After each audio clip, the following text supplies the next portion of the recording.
Bye మన sniffer dogs కూడా ఇంట్లోనే తిరుగుతున్నాయి తప్ప బయటికి వెళ్ళటం లేదు. అది కాకుండా ఆ హై టెన్షన్ షార్ట్ సర్క్యూట్ వైర్లు దాటి ఎవరైనా సరే లోపలికి రావడం impossible boy. Brand ambassador out house లోనే ఉన్నాడా? అతను అక్కడే ఉంటున్నాడు బాయ్. సరే. ఇలా వెళ్తానన్నావు, ఇలా బయలుదేరావు, ఇలా సెటిల్ అయ్యావు. What's the matter? ఆగిపోమ్మని మెసేజ్ వచ్చింది. మనం ఎప్పుడు బయటికి వెళ్తాం? పని పూర్తయ్యాక.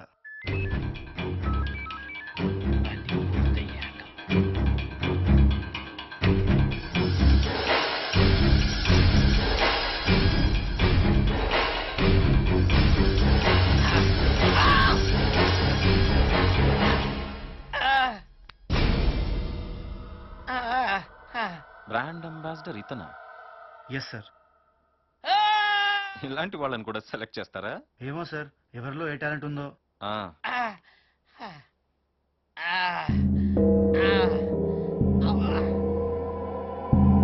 డాక్టర్,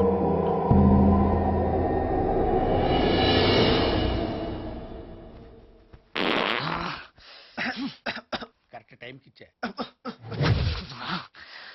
ఏం తింటున్నాడు రా వీడు?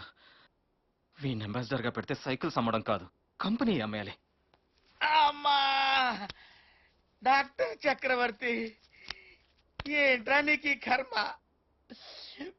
అదెవతో గన్ పెట్టింది డాన్ అంట. ఓకే, వాడెవడో తొక్కలో బొక్కల డాక్టర్ అన్నాడు పనోడు. సార్ అన్నాను ఓకే. బాబు నన్ను ఎందుకు పేషెంట్ చేశావు? నువ్వెందుకు గెటప్ మార్చావు నాయనా? ఎవ్వరికీ చెప్పవు కదా. చెప్పను. వాళ్ళు నన్ను గుర్తుపట్టి వైఎస్ రాజశేఖర్ రెడ్డికి చెప్పకుండా ఉండటానికి. అంటే యూజీలో ఇలాగే ఉండాలి. యూజీ అంటే అండర్ గ్రౌండ్.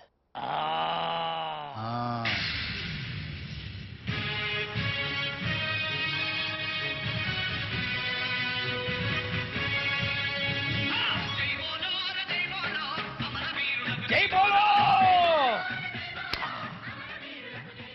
బాడీలో బుల్లెట్స్, అవుట్ హౌస్ లో ఆపరేషన్, ఆగిపోమ్మని మెసేజ్. రాజశేఖర్ రెడ్డికి తెలియకూడదు. రహస్య జీవితం. అర్థమైంది అన్నా, అర్థమైంది. నువ్వు మావోయిస్టు అన్నా. అరే జనరల్ నాలెడ్జ్ ఎక్కువే. అవును, హాస్పిటల్లో పేషెంట్స్ ని పీడించుకు తింటున్నావంట. ఎవడన్నా రాంగ్ మెసేజ్ ఇచ్చింది సెలైన్ బాటిల్తో కొడతానన్నా. అన్నా, నా హాస్పిటల్లో బీదోళ్ళకి బిక్కోళ్ళకి ఫ్రీగా ఫుడ్ పెడతానన్నా. కిడ్నీలు ఇడ్లీలు పంచిపెట్టినట్టు పంచి పెడతానన్నా. అన్నా, నాకు ఎరుపట్టే ఇష్టం అన్నా. ఎర్రకారం తాగుతానన్నా. ఆర్ నారాయణమూర్తి సినిమాలు ఒకటి తర్వాత ఒకటి చూస్తానే ఉంటానన్నా.